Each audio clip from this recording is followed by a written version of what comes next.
So, I mean, the short answer is yes, we do. We get a lot of reports about local governments and about provincial governments. Second and third tier of government are where we get, I think, most of our reports. With, I imagine, the third tier, local government, being the largest collection of reports that we get.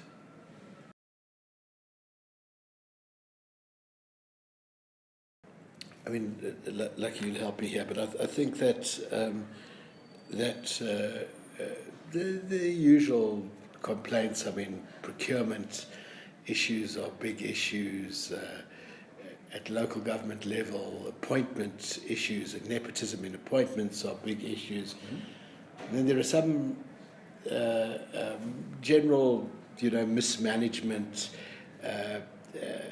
city councillors or town councillors being favoured in the allocation of school of community resources, senior officials being privileged in the allocation of community resources.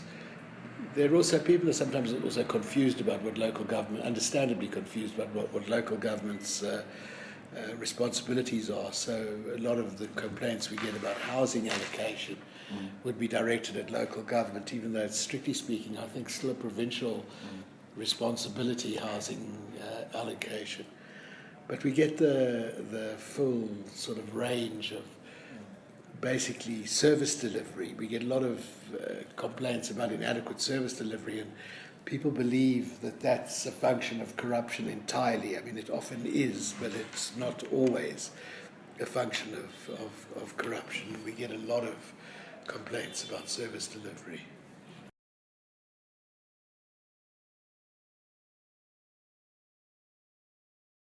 Well, we get, we're averaging at the moment about 150 complaints a week. So we can't investigate all of those. We can investigate only a very tiny fraction of them, which we do, and we've had some successful investigations. We have a set of criteria that Ronald's unit is in charge of applying for what we do with the reports. Some we investigate, all go into the database that he manages, and we identify hot spots of corruption and patterns of corruption. Those are regularly, the database is regularly subjected to analysis. We use the reports as intelligence to mount campaigns. So when we discovered we were getting a large number of reports about the management of resources at schools, and although that's not a local government responsibility, it's a very local sort of complaint.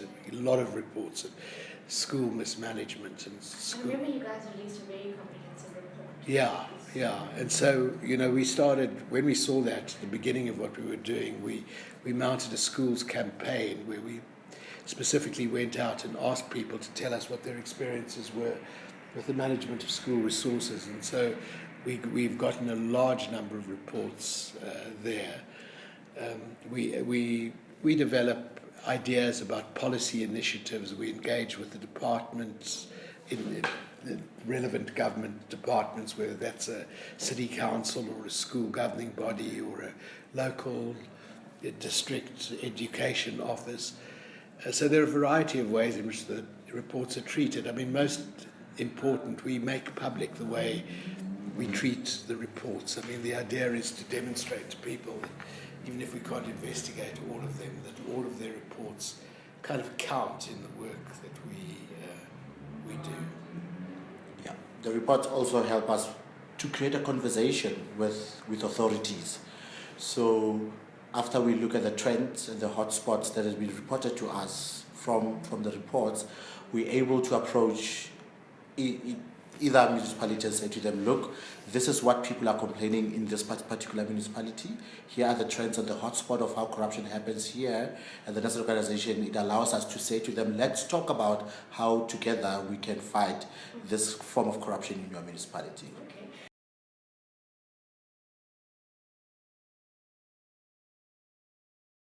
I imagine so. I mean, we haven't I don't recall that we've ever really tried to match them up. I mean, if we find a particular area that's a particular problem, I mean, or that is reported to be a particular problem, I mean, one of the sources that we'll always consult with is the Auditor General's report for the area. And my recollection is that they usually confirm each other. I mean, in truth, corruption and mismanagement is so widespread in local government. I mean, you could literally take a pin and put it anywhere and you'll land up with a problem. I mean, that's not, there are a small number of small metros and cities that are, and towns that are well managed, but they're very few and far between.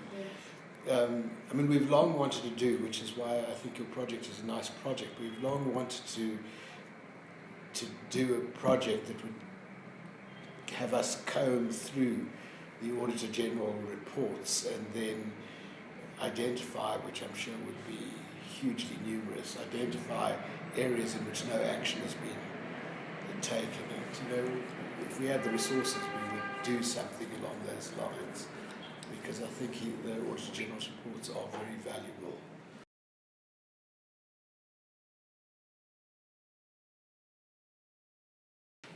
Yeah, I mean, as I say, there are small number of towns we've come across that seem to be well managed. There are schools that are well managed. I mean, there's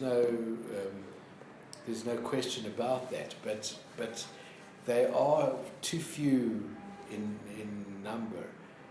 I mean, from the schools' experience, and I'm sure this is mirrored in local government as well. I mean, Lucky makes a point, Ronald makes a point that the people are becoming somewhat more aware of their rights, and in the schools case, we've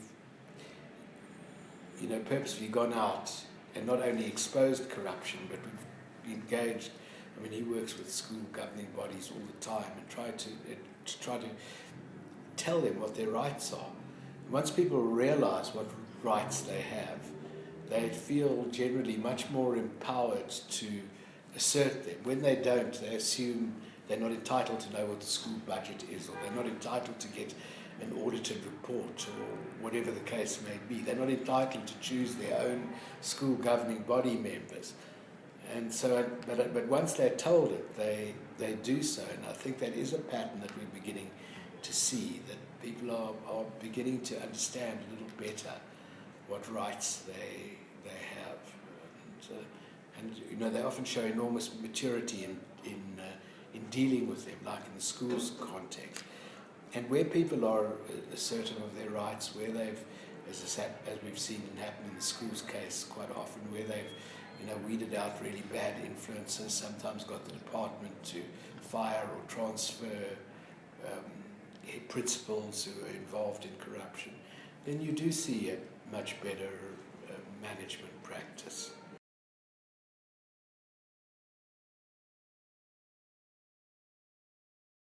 I think it's very easy, actually. I mean, I think there's a real problem with the quality of councillors, for one thing. I think a really strong sense that being elected to a city council is a route to provide you with access to resources. I think, I'm sure this doesn't by any stretch of imagination apply to all people who make themselves available for council, but far too many of them make themselves available for council for no other reason than that it gives you access to resources. And once that happens and you're on the inside, it's hell of a difficult to check it. It's possible. And what Lucky was saying about things like social audit, we've tried to mount a project that we undoubtedly will get together sometime quite soon, of increasing youth involvement in civic matters. That's our route to, I suppose, providing the check and the balance is just through active citizens. But it's an uphill battle. It's not a hopeless battle. But once the council has been captured, I mean, I'm rather hoping that the much greater evidence now of political competition will help matters as well. When all of a sudden you're faced with a reasonably strong presence of an opposition party, you need to be sure that in their interest they will raise issues of corruption, so you need to be a little bit more careful. I'm also, I think people need to know now that, some who've thought themselves very safe and protected by the political establishment engaging in corruption may wake up one morning and discover that there's another political establishment in charge of their area, and suddenly stuff that they did when they thought they were safe will suddenly be exposed when they're not safe, and it will be exposed to people who have a real interest in punishing them. So I think this might all have a positive impact, actually.